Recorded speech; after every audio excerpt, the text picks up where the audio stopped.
आज जो मौसम का जो ताज़ा तरीन फल है, वो वो कौमी सलामती पॉलिसी है, था जिसका इंतज़ार वो शाहकार आज आ चुका है, जिसके बारे में हमारे कौमी सलामती के मुशीर मुईद यूसुफ साहब बड़े दावे कर रहे थे, जिसके बारे में उन्होंने कहा कि जी हमने कोई 500 लोगों से वो मुशावरत की है और जी ये पाकिस्तान की तारीख का सबस सबसे पहला दस्तावेज़ है। तो मैंने भी देखा है, आपने भी देखा होगा, तो सेठी साहब ने जी, भी देखा।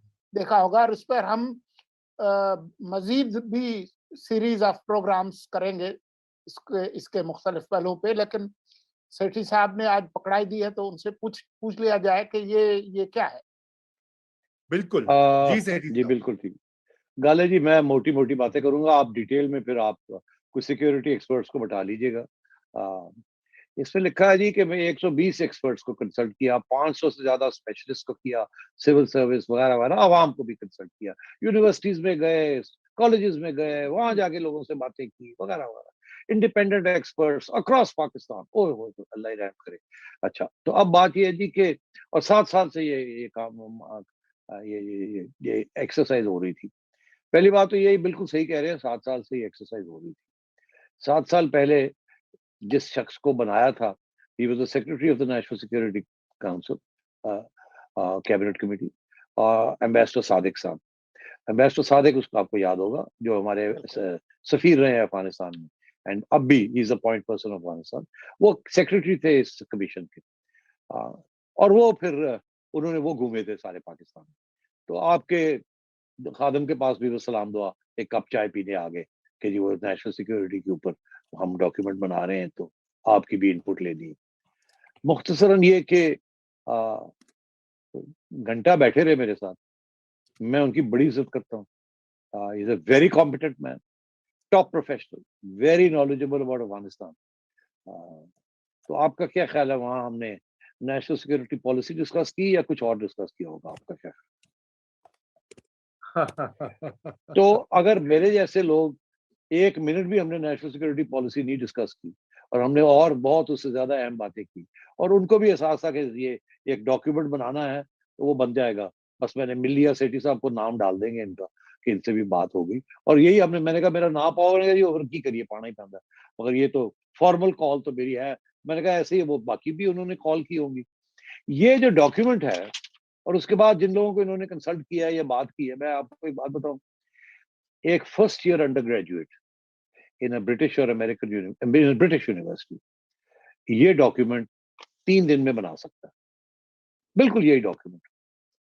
और अगर आप जावेद जब्बार साहब के पास चले जाएं, जिन्होंने मिल्लत पार्टी की मैनिफेस्टो लिखा था या उसमें इनपुट दी थी, तो मेरा ख्याल है वो मैनिफेस्टो निकाल लें और वो इसके साथ कंपेयर कर लें या किसी और सियासी जमात का मैनिफेस्टो निकाल लें।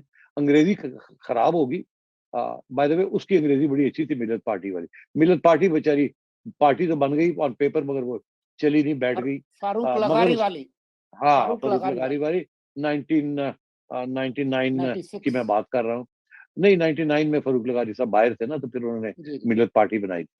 तो उसका डॉक्यूमेंट की अंग्रेजी बहुत अच्छी है और उसके अंदर ये सारी बातें लिखी हुई हैं और इससे भी ज्यादा अहम बातें लिखी हुई है जो शायद आज हम डिस्कस कर सकते हैं कि क्या होना चाहिए एक नेशनल सिक्योरिटी पॉलिसी के अंदर, जो इसमें नहीं है। इसमें अवाम कहीं नहीं है, इसमें वो एलिफेंट जो है ना, वो कहीं भी नजर नहीं आता, जिसकी वजह से बहुत से यहाँ मसले बने हुए हैं, मसाइल बने हुए हैं। और वो जो एक्सट्रीमिस्ट इस्लाम है, वो भी यहाँ नजर नहीं आता है। वो टेररिज्म के खाते में आ जाता है, मगर कल्चर और आइडियोलॉजी ऑफ पाकिस्तान में नजर नहीं आता, and so on and so fourth, जिसकी बात अब हम कर सकते हैं। हमें ये कहा जा रहा है कि जी economic security is the core of national security. अरे भाई, ऐसे लगता है कि आपने कोई रॉकेट साइंस डिस्कवर कर ली। ये तो कोई 20 साल से 30 साल से हम कहते आ रहे हैं कि मईशत नहीं चलेगी, तो बह जाओगे कर्जे ला ला के, फौज ਨੂੰ ਖਵਾ ਖਵਾ के और लड़ाइयां कर करके मर जाओगे तुम। फौज ਨੂੰ ਖਵਾओ, लड़ाई ना करो। ऐसा काम करना कि लड़ाई करके या लड़ाइयां झगड़े लेके फिर सारा कुछ ही बह जाएगा। तो अगर खड़े होना तो अपने पैरों पे खड़े हो। वो आज तक हुआ नहीं, क्योंकि नेशनल सिक्योरिटी डिफाइन कौन करता था और बनाता कौन था? एस्टेब्लिशमेंट बनाती थी, उसके अंदर सबसे पहला उनका अपना इश्यू होता था कि हमें इतना बजट मिलना चाहिए और हमने हमारी दुश्मनी है इंडिया के साथ और वो हमने बरकरार रखनी है, क्योंकि उनको ट्रस्ट नहीं किया जाता, एक्सेट्रा एक्सेट्रा। इसीलिए नवाज शरीफ साहब को निकाल दिया 2 दफा, क्योंकि वो करना चाह रहे थे, बात आगे बढ़ाना चाह रहे थे। अब जाके समझ आइए, दाने दाने गए मुक, अमरीका दौड़ गया है ਜਿਹੜੇ ਪੈਸੇ ਦੇ सकते, ਹੁਣ ਪਸੂੜੀ ਪੈ ਗਈ ਹੈ, ਇਕਨੋਮਿਕਸ ਨੂੰ ਤਾਂ ਕੋਰ ਬਣਾਤਾ ਗਿਆ, ਜੋ ਕਿ ਅਸੀਂ 10 20 30 साल पहले रोने सा कि खुदा दा खौफ करो, ए करो, ए ना करो जो तुसी करते थे। अब हमें बताया जा रहा है कि इकोनॉमिक पाई जो है, वो जो केक है ना, वो बड़ा छोटा रह गया, सब पेट नहीं भरते पे साड़ी एलीटा दे, ते वो पैसे वहां वास्ते पैसे नहीं रहे, तो हुन की करिए, पहले पैसे पहले भी नहीं थे, मगर अब तो बिल्कुल ही रोटी पानी बंद हो गया बेचारी वहां, क्योंकि आपने अपने फैट काउस को आपने फीड करना है। तो अब बात यह है कि अब वो इकोनॉमिक पाए बढ़ाई जाए, इकोनॉमिक पाए बढ़ाई जाए, वो भी कैसे बढ़ाओगे तुम, और क्यों? वो ट्रेडिशनल सिक्योरिटी को भी तो हमने खिलाना पिलाना है ना, कोट अनकोट लिखा हुआ है, और साथ उसने अपने एडिशनल सिक्योरिटी बनानी है, अवाम को भी तो कुछ देना है ना। अवाम नहीं खुश होंगे तो मारे ना जाएं, बगावतें ना शुरू हो जाए, सेपरेटिज्म ना शुरू हो जाए, एक्सट्रीमिज्म ना शुरू हो जाए। अब होश आ रही है जबकि पानी सर पे यहाँ पहुंचा हुआ है और 7 साल से इसके ऊपर डिलीवरेशन हो रही है। तो उस 7 साल के अंदर पता नहीं कितने मुआहदे कर बैठे हैं एक्सट्रीमिस्ट फोर्सेस के साथ, और कितने लोगों को एंटेगनाइज कर चुके हैं, और जिहादें कितनी सपोर्ट कर चुके हैं, और रीजन के अंदर क्या इंस्टेबिलिटी हो चुकी है। This is all nonsense and bullshit, क्योंकि अब हमें गोली फिर दी जा रही है। और मैं कह रहा हूं कि ये एक पार्टी का मैनिफेस्टो और इसमें कोई फर्क नहीं है, ना वो इम्प्लीमेंट होता है तो ना ये इम्प्लीमेंट की।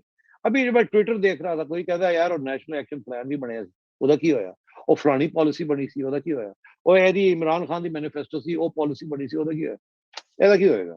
नेशनल सिक्योरिटी डिवीजन 10 लोग भी नहीं है, नेशनल सिक्योरिटी डिवीजन कमाल कर रहे हैं यार, और वो ये पॉलिसियां बना रही है, तो इम्प्लीमेंट कौन करेगा। तो बात ये है कि ये सारा वर्ड प्ले है, इसकी तो मैं धज्जियां उड़ा सकता हूँ लाइन बाय लाइन, मैंने पढ़नी पड़ गई बिकॉज आपने कहा था कि डिस्कस करना है। I was shocked. कहते हैं जी buy in from all stakeholders, अरे भाई वो कॉन्स्टिट्यूशनल स्टेक होल्डर्स कहाँ गए, जो प्रोविंसेस हैं, जो अवाम है, जो लेबर है, जो खवातीन है, वो स्टेक होल्डर्स कहाँ गए। आप ये सिंगल नेशनल करिकुलम और इस किस्म की चीजें करके आपका ख्याल आप नेशनल यूनिटी बना रहे हैं। जितनी यहाँ स्प्लिटिज्म है इस मुल्क के अंदर कहीं नहीं है। अब क्या कर रहे हैं आप, और जनाब ये वर्ड प्ले हो रहा है, और अपने रोटी पानी बन रहे हैं, अपनी तनख्वाहें बन रही हैं यहाँ। National security policy my foot, शर्म आनी चाहिए इनको। एक अंडर ग्रेजुएट का जो पेपर होता है, जो जिसके अंदर बैठ के घड़ी जाती है ये सारी सोशियोलॉजिकल टर्म्स, वो हमारे आगे खड़ी कर दी है। इसको करें तो तर्जमा इसका उर्दू में, और मैं देखता हूँ कि क्या लोग चीखें मारेंगे कि यार की लिखता है, दुनिया जान की सोशियोलॉजिकल जार्गन फेंक दी है। ये तो कोई थिंक टैंक जो है, अगर कोई अमेरिका में थिंक टैंक हो, इसको देखे यार देते ही कुछ। Under graduate first year work, और बड़े लोगों की शुक्रिया अदा किए जा रहे हैं, पता नहीं कितनी इनपुट हो गई है, पता नहीं हमने क्या कर दिया है। और खुदा का खौफ करें, हमें वो ना बनाए जो आप समझते हैं कि हम हैं, प्लीज। अच्छा, तो सेठी साहब, लेकिन मैं थोड़ा सा ये बात करना चाहूंगा कि ये आपकी बात दुरुस्त है, लेकिन मुझे जो कल मेरे बात हुई थी, उन्होंने कहा कि दुनिया भर में नेशनल सिक्योरिटी पॉलिसी जो होती है वो कॉन्फिडेंशियली रखी जाती है, जो स्ट्रेटेजी होती है वो पब्लिक में आती है। मुझे ये आर्गुमेंट दिया गया, मैंने एक दो लोगों से पूछा, मैंने कहा भाई इसमें ट्रांसपेरेंसी का क्या है। उन्होंने कहा जी अमेरिका में भी जो है वो नहीं सामने आती, सिर्फ स्ट्रेटेजी सामने आती है। फिर दूसरी बात आपने खुद जिक्र किया कि अगर इस वाली डॉक्यूमेंट में बाय इन है हमारी मिलिट्री का, और तो फिर इसका ये मतलब हुआ ना कि इसकी फिर एक जो असल स्टेक होल्डर है कोट अनकोट, उसका बाय इन तो है ना, बैकिंग है। पहले वाली पॉलिसियों में रहा है कि नहीं रहा है, वो हमेशा एक डिबेट रही है। तो आप उसको इस एंगल से अगर देखते हैं तो ये एक स्टेप फॉरवर्ड तो है, चाहे नन्ना मुन्ना स्टेप ही क्यों ना हो। ये नन्ना भी नहीं है, मुन्ना भी नहीं है, दिस इज अ कंस्पिरेसी। ये मैं आपको बता दूं, यही चीज पहले भी चलती आ रही थी। आप जाएं, ये अटेंड करें नेशनल यूनिवर्सिटी जो है, डिफेंस यूनिवर्सिटी, जाए ना कभी वहां, तो आपको पता चलेगा नेशनल सिक्योरिटी पॉलिसी वहां बनती है, वहीं डिस्कशंस होती हैं, और वो बाहर नहीं आती डिस्कशंस, वो इंटरनल डिस्कशंस होती हैं जहाँ खुल के कोई बात होती है। और ये जो सिविलियंस के साथ बैठ के बनाई जाती है, और ये तो खैर किसी सिविलियन के खाते में डाल दिया बेचारे का हिम्मत नहीं है कि वो असली बातें जो है उसकी तरफ आए। यहाँ तो ये कहा जा रहा है कि जो ट्रेडिशनल सिक्योरिटी है, नाम लिया ट्रेडिशनल सिक्योरिटी, अरे भाई आप कहे ना मिलिट्री सिक्योरिटी, आप कहे ना जो मिलिट्री की जो सिक्योरिटी एंगल्स हैं जो उन्होंने बनाई भी है, use conventional warfare, hybrid warfare, फलाना वॉरफेयर, फलाना वॉरफेयर, फलाना, जिसके लिए पैसे चाहिए, बात करें ना उनकी। नहीं, ट्रेडिशनल सिक्योरिटी, अरे भाई खुदा का खौफ करो। और फिर अवाम को हमने पेट भरने हैं, अभी बता तो दो कैसे भरोगे। बता अवाम के दिया है पेट भरने सेठी हैं आपने। साहब, बता दिया है हाँ। कि लंगर खाने, सेहत कार्ड और एहसास प्रोग्राम इस डॉक्यूमेंट में अच्छा लिखा है। बस, हाँ बस वही हो ना, जो पैसे बच जाएंगे ट्रेडिशनल सिक्योरिटी पे ऊपर खर्च करके, जिसकी पेट जो है वो बहुत बड़ा है और उसको और भी देना है हमने, उसके बाद फिर जो बच जाएगा वो क्रम्स जो है वो हम लंगर खानों पे लगा देंगे। अच्छा, मैं और एक ये एहसास कार्ड की बात हो रही है, रजा आप बड़ी मजेदार को बात बता रहे थे कि क्या हालात हैं इसके। नहीं जी बिल्कुल, मैं एहसास कार्ड पे तो मैं बाद में आता हूँ, लेकिन मैं इसमें जरा सी थोड़ी सी एक अनकन्वेंशनल बात करने लगा हूँ।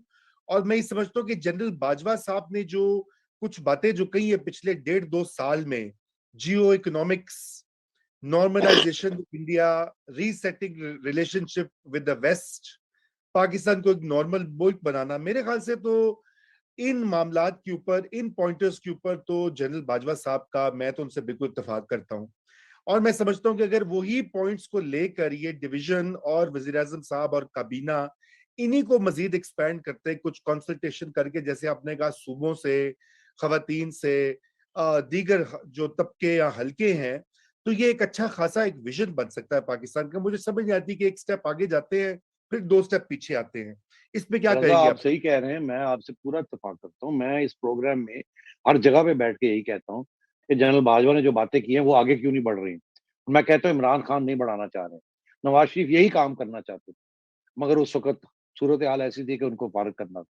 अब जाके वही पॉलिसी से इख्तियार करना चाह रहे हैं, तो मैं तो एग्री करता हूँ कि सही कह रहे हैं जनरल साहब। अब बात ये, और ये भी जो उन्होंने नई बात की है, जो एक्चुअली सही बात की है, जो इसके अंदर थोड़ा सा उसका इशारा आता है, वो उनके लफ्ज बड़े वाजे थे और स्ट्रॉन्ग लफ्ज थे। यहाँ तो बड़ी विशी वॉशी तरीके के साथ reset the relationship with the West and the United States. जी बिल्कुल। मतलब ये है कि उनकी उसकी अहमियत जनरल बाजवा ने पहचानी है। यहाँ तो ये जी हुआ है अमेरिका ने गोली मारो, और जी वेस्ट जो है वो तो इस्लामोफोबिक है, और जी इंडिया तो मोदी बैठा है, फैशिस्ट बैठा है, और छोड़ो जी। जनरल बाजवा ने ये जिसे कहते हैं बर्फ तोड़ी थी उस कॉन्फ्रेंस में पिछले साल जनवरी में, जी पिछले से जनवरी पिछले में। साल जनवरी में। बिल्कुल तो वो बिल्कुल। उसके बाद क्या प्रोग्रेस हुआ? गाली गलोच हुई, सारी foreign policy went up south. Khan साहब ने ये भी तोड़ दिया, वो भी तोड़ दिया, वो भी तोड़ दिया, एक चीज के ऊपर इंप्लीमेंट नहीं किया। और by the way India section आप पढ़ लें यहाँ फॉरेन पॉलिसी के अंदर, इस पॉलिसी के अंदर पहली गल है कि वी वांट नॉर्मल, और उसके बाद सारी इंडिया दी इंडिया है कर रहे, इंडिया है कर रहे, इंडिया है कर रहे, इंडिया है कर रहे। ਉਹ ਬਈ ਇਸ ਤਰ੍ਹਾਂ ਨੋਰਮਲਾਈਜੇਸ਼ਨ ਹੁੰਦੀ ਹੈ, ਉਹ ਤੇ ਇਲਜ਼ਾਮ ਤੁਸੀਂ ਉਹ ਲਾਉਂਦੇ ਨੇ, ਤੁਹਾਡੇ ਤੇ ਲਾ ਦਿੰਦੇ ਨੇ। तो मतलब है कोई कॉन्क्रीट बात करे ना, कैसे करेंगे आप? क्या करना चाहते हैं? तिजारत करना चाहते हैं? क्या we want to open trade relation? नहीं, हिम्मत नहीं, टंगा खड़क दिया ने। तो बात ये है कि ये इट्स नॉट इनफ। और जी वी वांट नॉर्मल, वो तो कौन कहता है यू वांट एब नॉर्मल? फिर आप कहते हैं नॉर्मल हम करना चाहते हैं, तो कहते हैं यार वो नहीं करना चाहते। तो यार ये कोई इसमें बड़ी रॉकेट साइंस है ये कहना ओ हम तो तैयार हैं, वो तैयार नहीं। ये तो बात है, मतलब एवरीबॉडी नोज दिस कि अगर जब कहना हो ना कि हम तैयार, हम जब आप कहते हैं हम तैयार है, वो तैयार नहीं, उसका मतलब ये होता है हम भी तैयार नहीं है। सो अब बात ये तो ऑनेस्टली आपने ये कहा कि नेशनल सिक्योरिटी पॉलिसी इस तरीके से नहीं डिफाइन होती। मुझे याद है जब हमने क्रिकेट बोर्ड पर चला रहा था तो मुझे कहा गया कि जी वो एक पॉलिसी, हमें अपना पॉलिसी पेपर बताएं कि ये पीसीबी की स्ट्रेटेजिक पॉलिसी विजन क्या है। सर पकड़ के बैठ गया मैं यार की है साड़ी स्ट्रेटेजिक विजन, ਇੱਥੇ ਪਤਾ ਨਹੀਂ ਅਸੀਂ ਕੱਲ ਇੱਥੇ ਹੈਗੇ ਆ, ਸਾਡੀ ਐਡਮਿਨਿਸਟ੍ਰੇਸ਼ਨ ਤੇ ਕੱਲ ਇੱਥੇ ਹੈਗੀ ਨਹੀਂ, ਤੇ ਕੌਣ ਇਹ ਵਿਜ਼ਨ ਬਣਾਏਗਾ ਤੇ ਕੌਣ ਇਹਨੂੰ ਇੰਪਲੀਮੈਂਟ ਕਰੇਗਾ? ਜਿਹੜਾ ਆਉਂਦਾ ਉਹ ਨਵੀਂ ਸ਼ੁਰੂ ਕਰ ਦਿੰਦਾ ਡਰਾਮਾ। ਇਹ ਖਾਨ ਸਾਹਿਬ ਨੇ ਆਪਣੀ ਟੀਮ ਭੇਜੀ, ਉਹਨਾਂ ਨੇ ਸਾਰੇ 40 ਸਾਲ ਦੀ ਸਾਰੀ ਡਿਵੈਲਪਮੈਂਟ ਉਹ ਬਾਹਰ ਫੜ ਮਾਰੀ। ਹੁਣ ਰਮੀਜ਼ ਰਾਜਾ ਸਾਹਿਬ ਆ ਗਏ ਨੇ, ਉਹ ਕਹਿੰਦੇ ਨੇ ਇਹ ਨਹੀਂ ਠੀਕ, ਇਹ नहीं ठीक। ਕਿਹੜੀ स्ट्रेटेजिक विजन? तो उन्होंने कहा नहीं जी ये तो कमेटी मांग रही है जी, वो नेशनल असेंबली की कमेटी मांग रही है, वो जी वो 3 दफा उन्होंने कहा जी स्ट्रेटेजिक विजन, स्ट्रेटेजिक। और मैं कहा यार बना दो कोई कागज, उसी कागज बनाता और ਅਸੀਂ देता हूँ वेरी गुड वेरी, ना उन्होंने पढ़ा ना ਅਸੀਂ पढ़ा। मतलब this is how visions are created, they are not worth the paper they are written on. Actually जो होता है काम करके दिखाते हैं कि हमने ये 3 मोटे काम है, ये हमने करने हैं। कागज बनाना, किताब बनाना, ये कि जी क्या हम करेंगे, वो तो सारे मैनिफेस्टोज भरे हुए हैं यार। सारे मैनिफेस्टोज में से एक अंडर ग्रेजुएट को कहें एक मैनिफेस्टो बना दे, ये नेशनल सिक्योरिटी पॉलिसी, ये बन जाएगी। आप जो असली इश्यूज है उसको तो एड्रेस करें कि गुर्बत को कम करने के लिए क्या करेंगे। ये एलिट्स जो है, इससे जो कैप्चर किया है रियासत को, जिसके अंदर आपकी स्टैब्लिशमेंट भी है, उनसे कैसे वापस ली जाएगी, आइन का कैसे बहाल किया जाएगा, आपके 18th अमेंडमेंट की जो है उसको कैसे एक्सटेंड किया जाएगा आप ताकि यूएनडीपी ये जेन्युइनली एक फेडरेशन बने, जेन्युइन फेडरेशन बने। एंड डेमोक्रेसी कैसे आएगी, अदलिया का इंसाफ कैसे आएगा, ऐसे मुल्क बनते हैं। रियासत जो है उसके अंदर ट्रस्ट कैसे आएगा, ये सारी चीजें होती हैं नेशनल सिक्योरिटी पॉलिसी की। ये क्या बात हुई, और जी पाई वड्डी कर दो ताकि जो पहले 40% देने पे बजट दो 40 नहीं 45 कर दी। सेठी साहब, अभी जो यूएनडीपी की रिपोर्ट आई है पाकिस्तान में, पाकिस्तान की इकोनॉमी के बारे में, कि कौन कौन से ग्रोह कितने फवायद और टैक्स एग्जेम्पशन लेते हैं। वेल डन जी, बताए ना हमें, बता दे जरा, मेरा my point will be proven. मैं ये पॉइंट आप दोनों का जो है ये हम अगले सेशन के लिए छोड़ते हैं, क्योंकि हमारा वक्त अब बिल्कुल खत्म हो चुका है और ये मैंने कहा कि यहाँ पे रोक दिया जाए। नहीं ये बुनियादी जो बात है वो तो यही है कि सारे फवायद जो है बजट में, ये जो मरात याफ्ता तबकात हैं, कारपोरेट सेक्टर, उसके बाद जो फ्यूडल क्लास है, जो सिविल और दूसरी जो ब्यूरोक्रेसी है, वो सारे पैसे जो है वो लेके जाते हैं। मैं आपको एग्जैक्ट जो प्लीज फिगर्स और नाम भी सही ले, पूरे नाम ले। देखिए जी, वो 3 बड़े एनुअल सब्सिडीज जो है, सालाना जो सब्सिडीज जो अवाम को दूध पे वो टैक्स एग्जेम्प्ट कर रहे थे जी, शीरमाल पे, ब्रेड पे, बच्चों की चीजों पे, ये जी लग्जरीज हैं। एक वो वजीर था जो, चलो ये बताए ना क्या है, कौन कितने पैसे ले जाता है, ये बताए। कारपोरेट सेक्टर 724 अरब रुपए ये सब्सिडी है, ये नहीं कि इतना कारपोरेट ये सब्सिडी है, अवाम के पेट में से ये निकाला जा रहा है। 724 अरब रुपए कारपोरेट सेक्टर, जो जमींदार अशराफिया है 370 अरब, मिलिट्री 257 अरब, हाई नेट वर्थ इंडिविजुअल्स, अब ये आप ही बताएंगे हाई नेट वर्थ इंडिविजुअल्स कौन है, 368 अरब। बचा क्या, कोई 2000 अरब के करीब स्कीम ऑफ हो रहा है। ये 2000 अरब मेहरबानी करके अवाम को दे दें, अस्पताल बना दें, स्कूलिंग दे दें, उनको रोटी पानी दे दें, मुलाजमतें दे दें, सारी सिक्योरिटी इस मुल्क की हो जाएगी, सारी अवाम आपके पीछे खड़ी हो जाएगी। जहां अवाम मुत्तहिद हो वहां आपको कोई ना बंदूकों की जरूरत है ना किसी चीज की जरूरत है, सारी कौम is ready for every dimension of security. भूखे मार दोगे तो की करेंगे। दुरुस्त, बिल्कुल दुरुस्त, बिल्कुल। असल बात यहीं पे आती है कि माशियात, इकोनॉमिक सिक्योरिटी, खुशहाली, लाइवलीहुड्स, माशी तरक्की ही सबसे बड़ा सिक्योरिटी का जामिन है इस सदी में। चीन को देख लें, बाकी ममालिक को देख लें, बाकी सब चीजें अब इररेलेवेंट होती जा रही हैं। तो मैं चाहूंगा कि हम आज के लिए आपसे इजाजत लें। हेडी साहब, नाजरीन से भी बहुत शुक्रिया बहुत बातें और जाते जाते इसलिए मैं ये कहना चाहूंगा, वो ट्रक की बत्ती के ऊपर गौर से देखते रहे कि कब वो ऑफ होती है, उस वक्त तक पीछे लगे रहे, हॉर्न मारते जाए। हॉर्न मारना बड़ा जरूरी है, ट्रक को पता लगे पीछे आवाम खड़ी। देखिए सेठी साहब, मैंने तो तैयारी की हुई थी सारी आपको पुशबैक देने के लिए, आपने कहा पहले ही जो है ना कूड़ा कर दिया, इसलिए फिर मैंने कहा मैं क्या कहूँ उस्तादों के सामने। I am a good strategist. मेरी चिड़िया ने खबर दे दी थी कि रजा आजकल तलवार लेके फिर रहा है, मैंने इसको मैं पहले न्यूट्रलाइज करूं फिर मैं आगे बढ़ूंगा। ठीक है, बिल्कुल। थैंक यू सोलंकी साहब, खुदा हाफिज जी, थैंक यू। खुदा हाफिज जी।